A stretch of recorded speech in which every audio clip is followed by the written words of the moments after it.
Hello guys, welcome back to my YouTube channel. I hope you guys are doing great. I hope you stay safe. So today I wanted to talk to you guys about finding a job in Germany. I wanted to tell you a little bit how the job hunting process is going for me. So, but before we do that, guys, thank you so much for liking my videos. Thank you for subscribing. And if you haven't yet, please don't forget to subscribe and support my channel. Okay, so first of all, this is just my experience. This is from my point of view, and I'm talking about a specific field. For example, it might be different if you may be an engineer, if you're looking for a job in something else, but I am looking for a job in accounting and finance, so I am going to tell you a little bit what process I am going through now. So first of all, when it comes to application, I have to say that you don't necessarily need to be fluent in German if you're looking for a job here. If you want to work maybe for an international organization, which is what I am looking for, you don't necessarily have to be fluent in German. A lot of those companies are actually looking for people who speak English, maybe basic level in German, but the main language in their organization is usually German, right?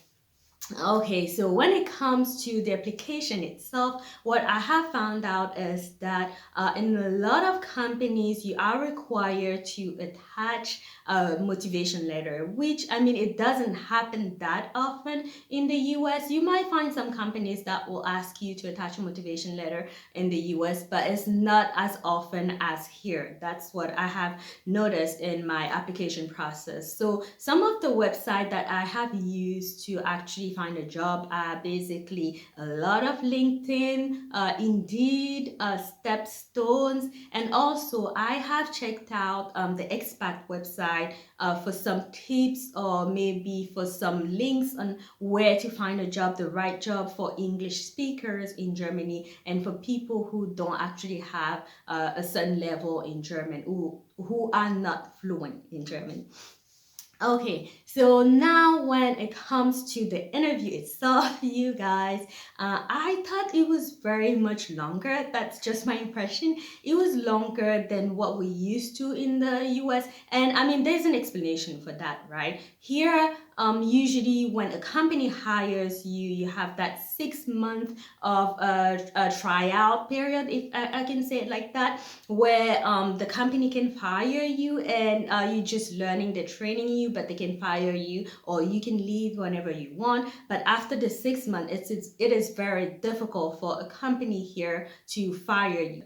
But in the US, for example, it's an employment at will. So you can get a job today and decide to leave that job tomorrow, or they can fire you within 2 months. So when it comes to the interview process, it was very much long. I thought, first of all, for most companies here, most company I have talked to, they usually go through 5 steps in the interview process. The first one is the same as the US. You will talk to an HR for approximately, I think, 30 to 45 minutes. You talk about, they're just trying to find out if you have the skills required, if you fit in the company and things, and also find out, I mean, a little bit more about you. That's with the HR, and then they'll ask you for your desired salary. Yes, so you need to do your research and find out what is the proper salary for the job that you're looking for. And I couldn't find enough information online, so I had to actually do some market research and go out and ask people that I know what they thought would be a proper salary or what they've seen is a proper salary range for a specific job. And one of the reasons why it's not necessarily the same thing is also because here the companies offer a lot of perks. Other than salary, you do have a lot of perks. The work-life balance is great compared to what you have in the US. You have 28 days at least of vacation, and a lot of company will offer you to work from home if you want to, if it's something that you're into. So you definitely have to keep that in mind. Okay, so that's the first step. On the second step, if you move past that first step, then you have to talk to a manager, the actual hiring manager, and sometimes you might talk to some of the members of the team. So once you talk to the hiring manager, afterwards, they actually send you a take-home assignment. If you've done good on that second part, they'll send you a take-home assignment. In my case, one of the company actually asked me to do a presentation, like a 20-minute presentation with question and answer at the end. And after that presentation, I actually had another interview with some of the other stakeholders and other members of the team again. And another company I had talked to actually just sent me a case study and asked me to work for like 45 minutes on the subject and send it by email on a PDF.